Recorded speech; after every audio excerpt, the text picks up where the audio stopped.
Metaldeck de Acesco, el entrepiso que se adapta a todo tipo de estructura, presenta En la Hora de la Verdad, a través de Radio Red, hoy en la historia.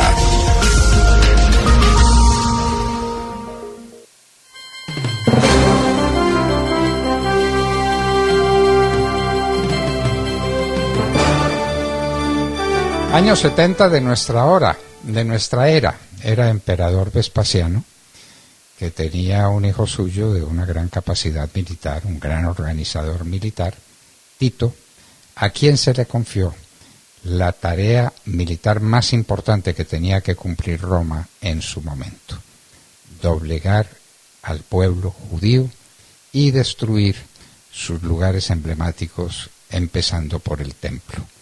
Jesús había dicho: ¡ay, Jerusalén, Jerusalén! De ti no va a quedar piedra sobre piedra.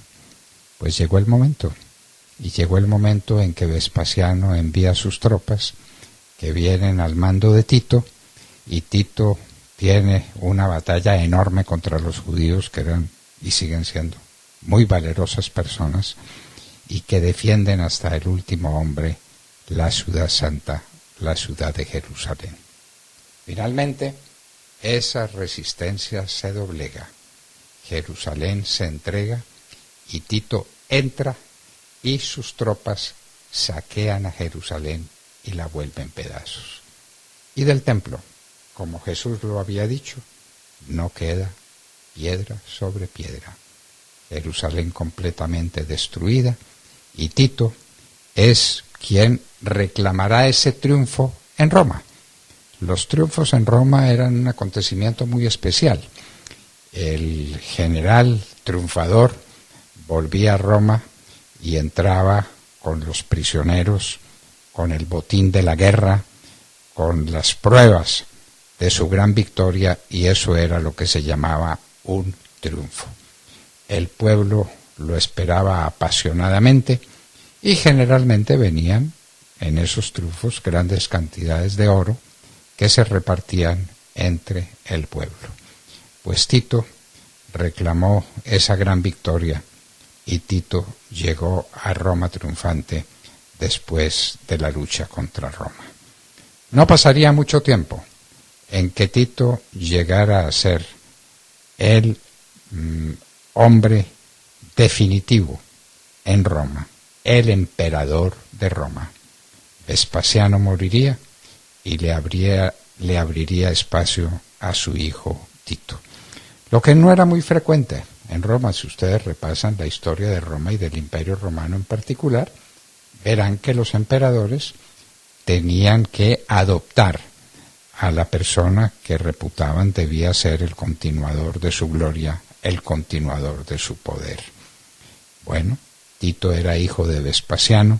Esta es una historia que contar, y Tito gobernó y fue un gobierno el suyo de mano muy dura, defendiendo a Roma de las invasiones que trataban de llegarle de muchas partes, invasiones del oriente, lucha contra los partos, que fueron los grandes enemigos de Roma, los partos. Pues había que vencerlos, y había que vencerlos sobre el río que dividía el imperio romano del imperio del reino de los partos, el río Danubio. Tito fue luchador de muchas batallas. Tito fue un emperador muy grande, y Tito fue triunfante contra los judíos, y después en Roma, siguiendo los pasos de Vespasiano, persiguió a los cristianos y los persiguió hasta la muerte. No tanto como otros emperadores como Diocleciano, por ejemplo, pero Tito también tuvo mano muy dura contra los cristianos, como había tenido mano muy dura contra los judíos en Jerusalén, de la que, como había dicho Jesús, no quedó piedra sobre piedra. Esto ocurría en el año 70 de nuestra era.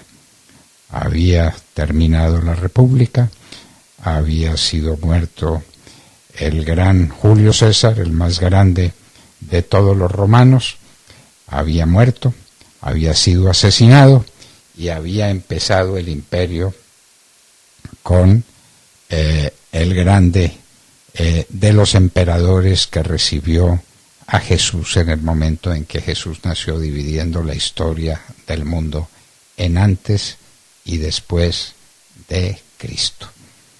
Y ahí vienen los Césares, Césares que nos describe Suetonio en su historia, y entre esos Césares están los Césares que hicieron a Roma muy grande, y los Césares terribles y detestables, como Nerón, por ejemplo, que sería el peor, quién sabe si sería el peor de los Césares de los que nos habla Suetonio. En todo caso, Tito, emperador de Roma, triunfante de los judíos, destructor de Jerusalén, a la que hizo volver pedazos en su sitio más emblemático su tiempo, y saquear, como hoy, en un día como hoy, los hombres de Tito estaban saqueando la Roma imperial. Y esta es la historia que les contamos a ustedes, gracias a Sesco. Hoy en la historia, en la hora de la verdad, 9 de la mañana, 1 minuto. La familia Ramírez duerme tranquila porque su techo está bien hecho. Bien hecho como las cubiertas Asesco. Por su doble capa protectora, son ultra resistentes a la corrosión y al paso del tiempo. Para que tu techo quede bien hecho, exige calidad Asesco.